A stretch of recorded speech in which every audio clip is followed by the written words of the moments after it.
اتصال مباشرة من الدوحة القطرية يتواجد زميل الإعلامي حفيظ دراجي. مساء الخير. مساء الخير للزميلين مقران ووحيد، ومساء الخير ايضا لمصطفى كويسي وكذلك لعبد الرزاق تحماني. تحيه لكل مشاهدينا الكرام كذلك. اهلا وسهلا حفيظ دراجي. طبعا خليني نبدا لك مباشره بهذا السؤال. خليني نبدا لك انا قبل ما تبدا، خليني نبدا لك. نعم لا تفضل لا مشكله. اريدك في البدايه لو سمحت حكيم ان اسجل دهشتي شويه وحتى ممكن صدمتي من العنوان الذي ارادت هيئه تحرير القناه اعطائه لهذا البرنامج، والحديث المبالغ فيه شويه حسب رايي عن اهانه تاريخيه للعلم الجزائري في الكان. ليس هناك اي اهانه في رايي، ولا يمكن لاولادنا الذين رفعوا العلم في جنوب افريقيا اين تكمن صدمتك ودهشتك؟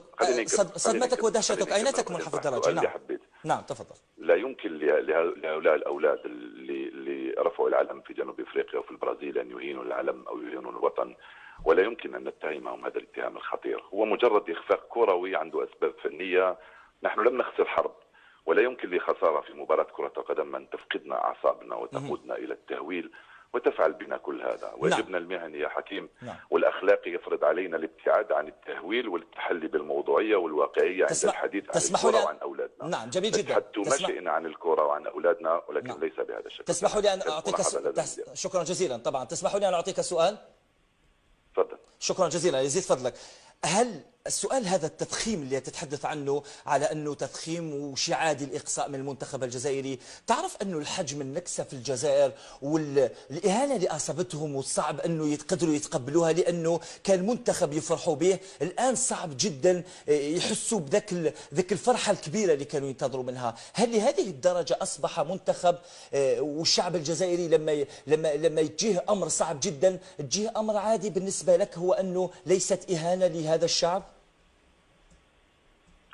أنا لم أقل الأمر عادي، ولكن لا أصل لدرجة الحديث عن إهانة، لأنه فيه اتهام ضمني خطير جدا لأولادنا بأنهم أهانوا علم. تتصور بأنه أنا محرز، أنا إبراهيمي، أنا أي لاعب نسمع بأنه في الجزائر قالوا علي بأنني أهنت علم وأهنت وطن. هذه جريمة على كل حال، واحد اللي يهين وطن وليعد علم.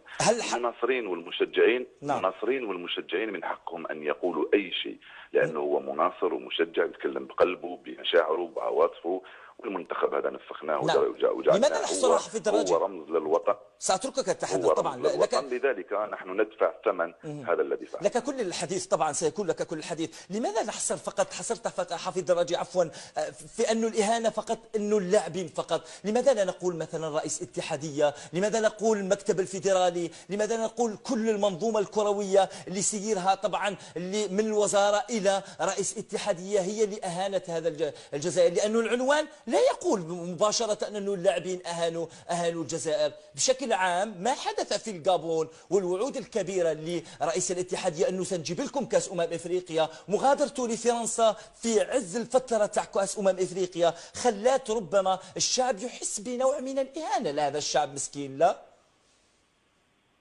اولا حكيم، انت تتحدث مع اعلامي جزائري متابع للشان الجزائري وليس مع نطق رسمي للفاف، لذلك افضل ان تسالني عن قناعاتي وعن افكاري وليس عن خيارات وقناعات وافكار اخرين. انا قرات العنوان على شاشتكم يتحدث عن اهانه علم، بعد انتم لم تذكروا لا اللاعبين ولا رئيس الفاف ولا الفيدراليه ولكن كل من هو معني بالمشاركة في نهائيات كأس إفريقيا لم يهينوا العلم ولم يهينوا الوطن. قل عليهم ما شئت، قل عليهم أخفقوا، قل عليهم لم يوفقوا، قل عليهم لم يلعبوا جيدا، قل عليهم لم يسيروا جيدا المنتخب، قل ما شئت. أما الحديث عن إهانة، أنت حسستني بأننا في حرب وكاين الناس خدعونا في هذه الحرب وخانوا الوطن. هي ليست خيانة وليست إهانة ولا أي شيء، وأفضل أن تسألني عن قناعاتي كإعلامي وعن آرائي وعن كتاباتي وما أقول. طبعا سأتحدث بكل التفصيل من خلال تعليقك.